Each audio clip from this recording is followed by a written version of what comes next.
Hello and welcome back. Today we've got another £500 worth of £2 coins we are hunting through, looking for commemoratives, ones with more than face value, but ideally some of the new ones we still need for the book. We need all 4 Commonwealth Games £2 coins, but they're quite tricky to get your hands on.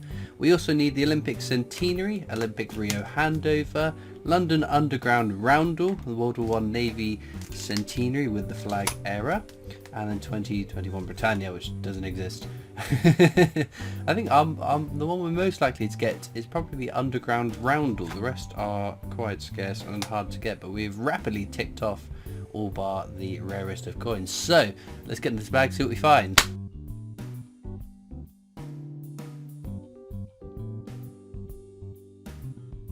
Into bag number 1 then, and I'll show you what we're looking for. That is technologies. We don't particularly want these. There are some years lower mint than others, just not low enough that I think that they're worth keeping. Case of the diddlies on the first bag, so let's hope that our luck improves. But obviously the big and exciting news, ooh, there we go, our first find is Brunel's portrait. Very common coin though. Big and exciting news, released by the Royal Mint last week. The 2023 definitive coins are being released soon. As of recording, we don't have a date. And they're all going to be all new definitive designs, which is quite exciting. Got Charles Dickens there. Again, fairly common. That was a bit grubby as well, so it's not too great to find. So I think everyone is very, very excited to see exactly what these designs look like. It'd be interesting to see whether, I've said before, whether it's similar to the previous or current definitive design. Oh, there we go. Abolition of the slave trade there. Super coin, but very common. Whether like the current one, designed by Matthew Dent, do they all work together as one big design, or are they going to be sort of like when we had all the new coins for decimalisation designed by Christopher Ironside and then subsequent coins by other people? Will they just be unique designs, a bit like the pound coin and the £2 coin is separate from the shield of the Royal Arms? That was our first one over face value. Shakespeare's Tragedies, not the rarest, not the most common, but do check the edge inscription. What a piece of work is a man, is exactly how that should, well, how its edge inscription should be. There's another Jodie Clark 5th portrait. It's Shakespeare's Histories, the most common of the 3. The Hollow Crown. So again, that's got the correct edge inscription. Of course, I will check through all the commemoratives for the edge inscriptions to see if there are any errors at the end of the video. Along with that, I'll be checking through for any rotation errors, double die obverses, those kind of lovely things that sometimes pop up that are quite exciting. But I'll do that after we finish hunting through for commemoratives, because it takes a little bit of time to go through. And as we discovered when I was doing my date run checking, I'm not that good at multitasking. I try my best, but oh, there we go. We've got Florence Nightingale there. Another fairly common one. It is one of my favourite circulating £2 coin designs there. But no, hopefully we won't have too long to wait to finally see these definitive coins. It does explain why there was the delay though. Charles Dickens again. Another quite grubby coin though. Another Shakespeare's Tragedies. What a piece of work is a man. Go down with the other one we found earlier. But yes, it does explain why there was the delay. Normally, of an average year, the annual definitives and commemoratives come out in one go at the very start of the year, and this time we just had the commemoratives, no definitives. So that did get everyone wondering, why could that be? And one idea that was mooted around was the fact that potentially we might see a change of definitives, because if we've got a change of monarch, we might see a change of definitives. There is some precedent for that happening, but not every time we've had a new monarch have all the definitive designs changed. Right, what are you going to be? Army Centenary. So this one we check for the rotation error. Oops, don't chuck it around. We check for the rotation error, which is fine. This one, the edge inscription says King and Country, so we'll pop that down there. It'll be interesting whether it's all the coins as well. From the Royal Mint, from the images we saw, the image they used in their release of this, it showed one of each of the denominations. It'd be interesting to see whether it is the penny through to the £2 or whether the £2 and the pound keep the same designs. There's the Act of Union. Check for the rotation error. Nope.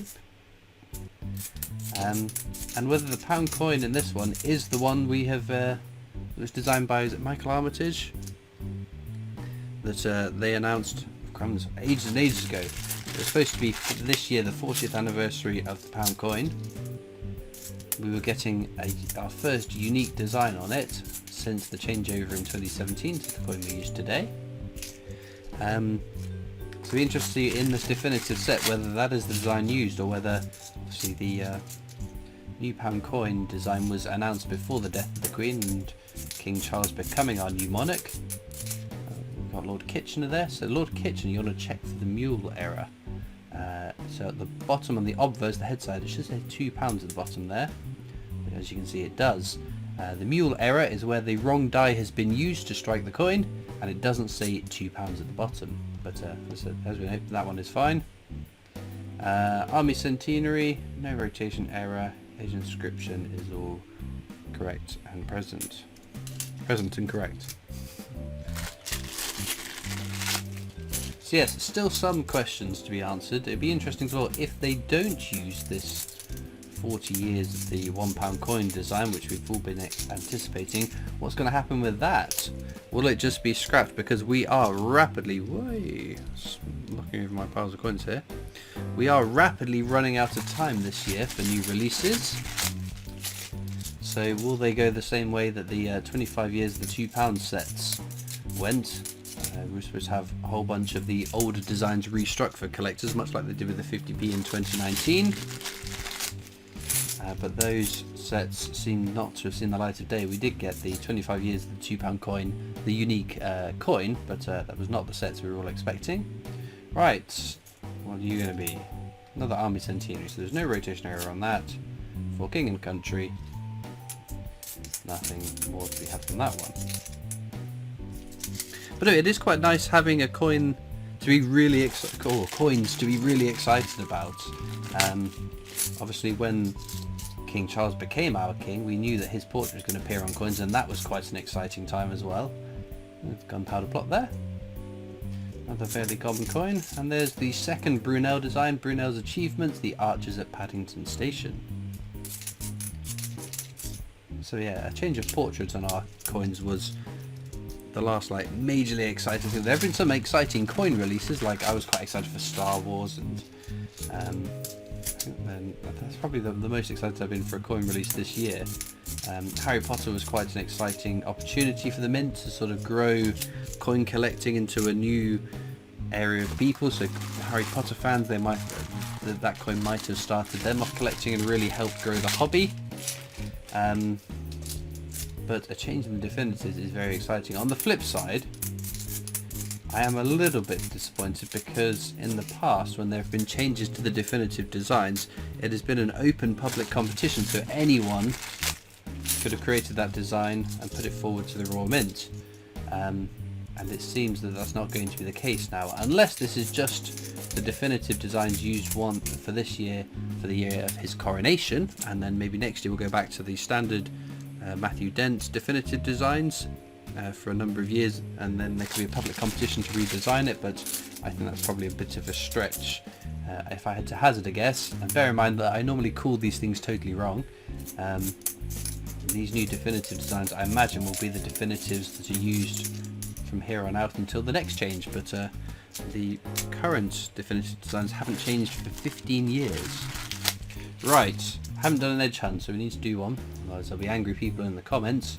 So £2 coins, the last circulating coin with an edge inscription unique to the design. If it says standing on the shoulders of giants, we know that that is a technologies coin. This one here, serving the mariner, will be Trinity House. So there we go. Any more for any more? Oh, wireless bridges. The Atlantic is wireless transmission. Marconi. Super stuff. That's two we haven't seen already today. And we'll just flick through them, making sure that I haven't missed any. Which in that case I haven't. Well then, we're on the penultimate bag then. I'd be very interested to know what you guys are thinking about the definitives. How excited are you? Are you not really phased? They're just definitives, not commemoratives.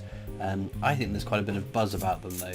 There's big exciting change and a whole set of new designs that we get to see for the first time, hopefully very, very soon.